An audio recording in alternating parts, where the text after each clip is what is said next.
देश के मुसलमानों के साथ नाइंसाफी भी हुई और डेलिबरेटली उनको बैकवर्ड रखा गया। और चाहे सरकार किसी पार्टी की हो, उन्होंने उत्तर प्रदेश के मुसलमानों को उठाने के लिए कोई काम नहीं किया और सिर्फ डराकर, फुसलाकर या उनका खौफ दिलाकर वोट हासिल करते रहे। तो ये तब्दीली अब आनी चाहिए और इस रिपोर्ट को हम उत्तर प्रदेश की जनता के सामने पेश करेंगे।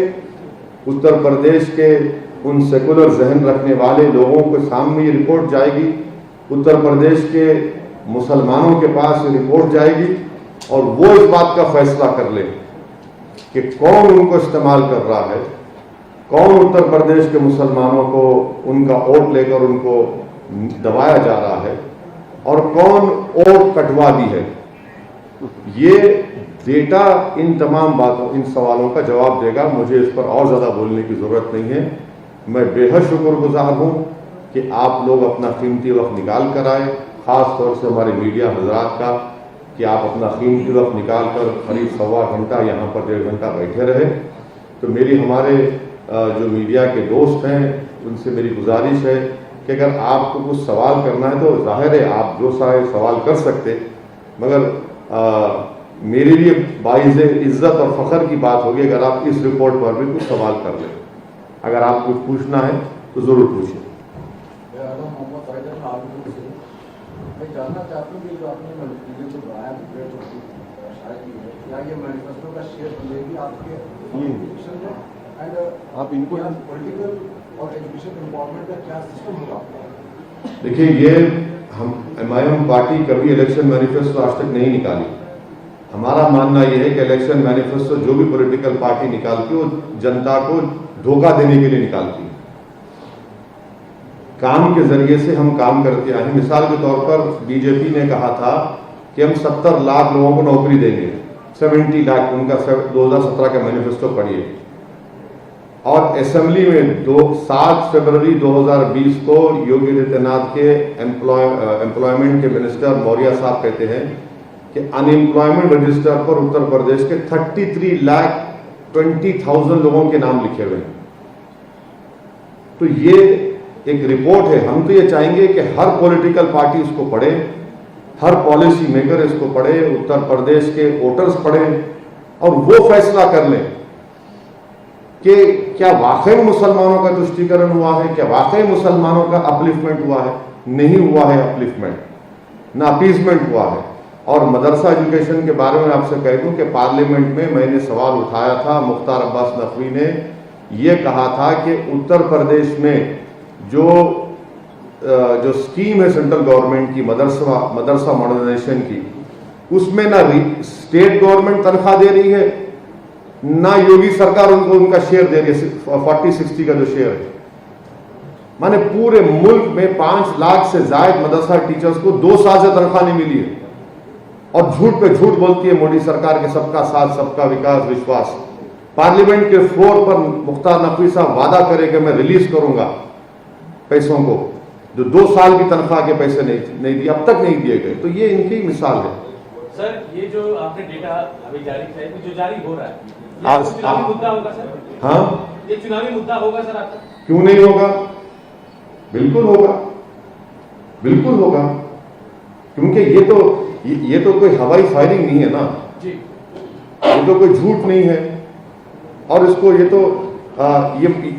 हमारी रिक्वेस्ट पर इन तमाम स्कॉलर्स ने, जो वर्ल्ड रिनाउंड स्कॉलर्स हैं, मैं इनका शुक्रगुजार हूं कि उन्होंने कि मुझ जैसे हकीर की इस रिक्वेस्ट को कबूल किया। मकसद ये है कि जनता को मालूम हो, खास तौर से माइनॉरिटीज को मालूम हो कि कैसे उनको इस्तेमाल किया जा रहा है। सिर्फ डरा फुसला कर और उनको धोखा देकर इस्तेमाल किया जाए। यकीनन हम जब चुनाव होगा तो इन चीज़ों को सामने रखेंगे, क्योंकि अक्सर ये हमारे पॉलिटिकल अपोनेंट्स MIM पार्टी के बारे में बोलते हैं कि ओवैसी जज्बाती तकरीर करता। अब ये जज्बात क्या है फिर? ये डेटा क्या बोल रहा है, क्या बोल रहा है? ये इसका जवाब है कोई समाजवादी के पार्टी के पास, BSP के पास, BJP के पास? ये तो मैं अपने घर बैठकर नहीं बनाया हूं ना, ये सच्चाई उनको चीखे मार मार कर कह रही है कि उत्तर प्रदेश के मुसलमानों से नाइंसाफी हुआ है। ये आईना दिखाता है ये रिपोर्ट उन तमाम लोगों को, और ये बहुत सालों के बाद ये रिपोर्ट आई है जो स्टेट स्पेसिफिक है। Sachar committee, Kundu committee, Ranganath Mishra commission, वो पूरे मुल्क के लिए थी। ये स्टेट स्पेसिफिक एक रिपोर्ट है ये। सर चुनावों से पहले, ठीक पहले, हाँ, टाइमिंग पर भी सवाल उठेंगे कि हाँ, बिल्कुल, पहले क्या सकती थी 2 साल पहले? हाँ, बिल्कुल, टाइमिंग ही असल चीज है पॉलिटिक्स में। पॉलिटिक्स क्या है? पॉलिटिक्स जो है सही वक्त पे सही फैसला लेना है।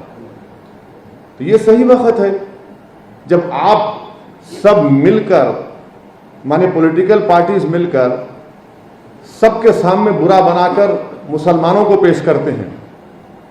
एक तरफ बीजेपी जो बोलते हैं ना अंग्रेजी में डॉग विजुअल पॉलिटिक्स इस्तेमाल करती है, और दूसरी तरफ ये जो अपने आप को सेकुलर बोलते हैं वो इस तरह की बात मुसलमानों से करते हैं। तो भाई ये बताइए फिर आपने क्या किया? आप सबको मौका मिला ना सत्ता करने का उत्तर प्रदेश में।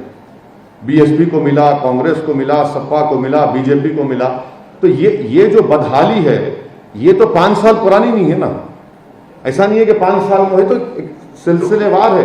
1999 से डेटा इसमें है। तो गिरते जा रहे हैं, हर चीज में गिरते जा रहे हैं। सर खुर्शीद अहमद ईटीवी भारत से, जिस तरीके से उत्तर प्रदेश में आपने डेटा जारी किया है, तेलंगाना में भी क्या मुसलमानों के हवाले से इस तरीके से डेटा? तेलंगाना के लिए एक मिनट सुनिए। पहला तेलंगाना के लिए मैं आपसे रिक्वेस्ट करूंगा, सुधीर कमीशन की रिपोर्ट आप पढ़िए।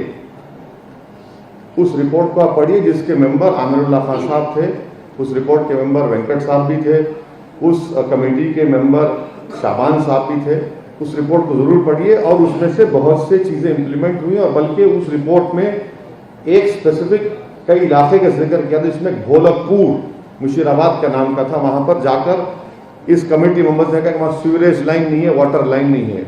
आज आप जाकर देखिए, वहां पर हमारा MIM का कॉर्पोरेटर है, उन्होंने वहां पर 10 करोड़ के सिर्फ सीवरेज लाइन डलाए और 10 करोड़ की वाटर लाइन डलाई। इस रिपोर्ट के आने के बाद हम सरकार के सामने बोल रहे थे ये रिपोर्ट है, तो फौरन तेलंगाना के CM KCR ने कहा कि यस असद भाई इसको करना है, क्योंकि वो इलाका हैदराबाद का सबसे गरीब स्लम था। आप लोग गए थे फिजिकली वहां पर कमेटी के मेंबर्स। दूसरा सवाल क्या था? दूसरा सवाल यह है कि जिस तरीके से CM ने मथुरा के ऊपर स्टेटमेंट दिया, अब बनारस के घाटों पर एक पोस्टर लगा है जिसमें कहा गया है कि गैर हिंदू घाटों पे पिकनिक स्पॉट ना बनाए। इस पे क्या कहना है आप? तो इस पे बोलने की क्या जरूरत है? यही तो बीजेपी कर रही है, नफरत फैलाना चाहती है। उस्ताद बिस्मिल्लाह खान का नाम तो नरेंद्र मोदी ले लिए, तो उस्ताद बिस्मिल्लाह खान बांसुरी नहीं बजाएंगे, नाम तो ले लिए, मगर ये क्या पोस्टर है फिर? ये सब सरकार कर रही है, नफरत फैलाना मुसलमानों के खिलाफ। अरे इस पर बात करिए ना, आपने क्या किया मुसलमानों के लिए 5 साल में, बताइए। आप तो बोलते कि appeasement for none, justice for all BJP कहती है ना, तो फिर ये क्या है बताइए? फिर आपने क्या क्या क्या जस्टिस किया मुसलमानों के साथ? तो सिर्फ नफरत फैलाना इनका काम है। मेरे भाई ये फिर क्या है? अगर national development minority finance corporation में 19% मुसलमानों की आबादी है, और आप उनको क्या देते हैं भैया? 20 करोड़ रुपए एंटरप्रेन्योर्स के लिए, जबकि उत्तर प्रदेश में इतना स्किल्ड मुसलमान है आपके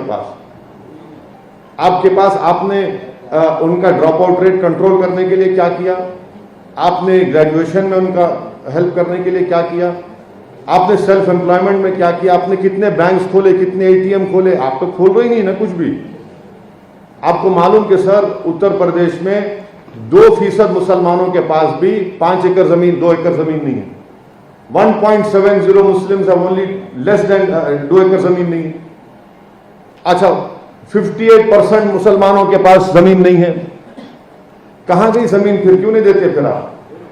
यही मुद्दे हैं मुसलमानों के, ये असल मुद्दे हैं जस्टिस के, डेवलपमेंट के, पॉलिटिकल एम्पावरमेंट के। इसीलिए MIM पार्टी हिस्सेदारी की बात कर रही है। सर अब आप दूसरों को पूछ लीजिए, दूसरों को।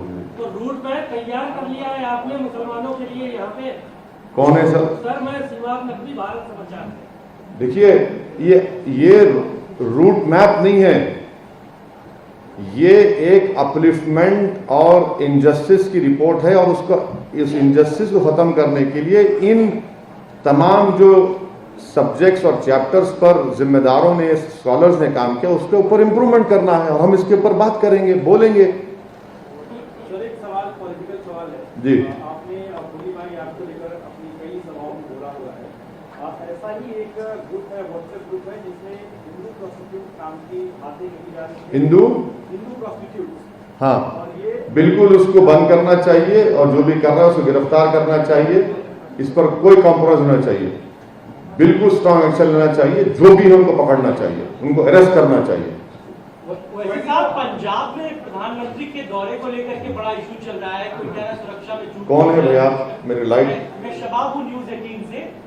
प्रधानमंत्री मोदी के दौरे को लेकर के देखिए, मेरा बोलना यह है कि प्रधानमंत्री की सिक्योरिटी की ब्रीच हुई है, नंबर 1।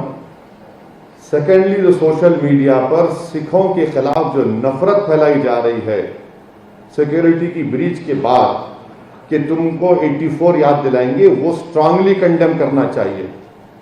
वो सरकार का मामला है ना, एसपीजी और स्टेट गवर्नमेंट का मामला है, मगर सिखों को क्यों बीच में लेके आ रहे हैं इसमें आप? इसको भी कंडेम करता हूं मैं।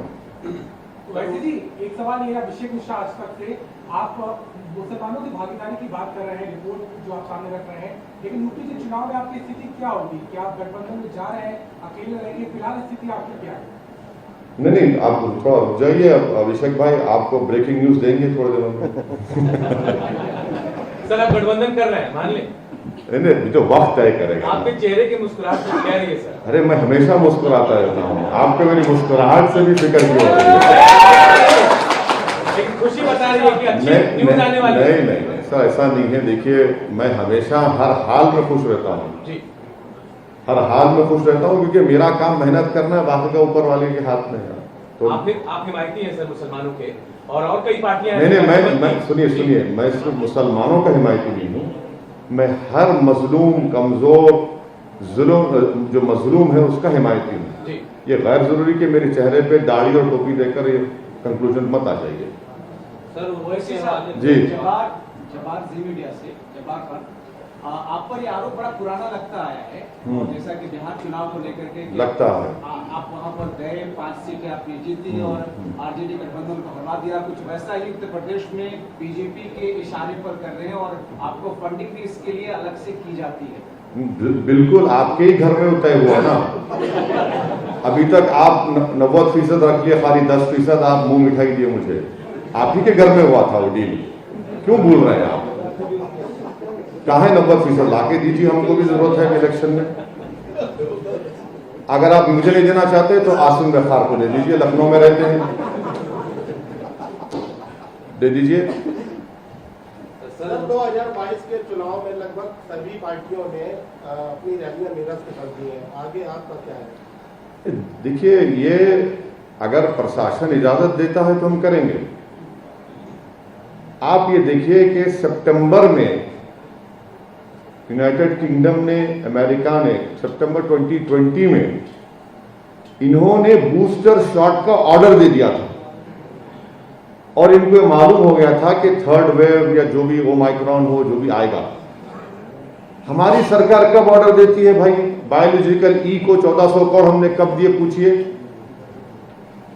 कब दिया आपने दिसंबर में दिया, और 15 जनवरी के बाद ही, जिसको गवर्नमेंट बोल रही प्रिकॉशनरी शॉट बोल रही उसको, वो सिर्फ इमरजेंसी ऑथराइजेशन के लिए होगा, हमारे हेल्थ वर्कर्स पे होगा, और जो 60 साल के ऊपर है। फिर देश की पूरी जनता क्या करेगी? यानी हम खाक हो जाएंगे तुमको खबर होने तक। जो गलती मोदी सरकार ने सेकेंड वेव में से पहले की थी, अब फिर कर दी है गलतियों, वो सबक नहीं हासिल किए सेकेंड वेव के बाद।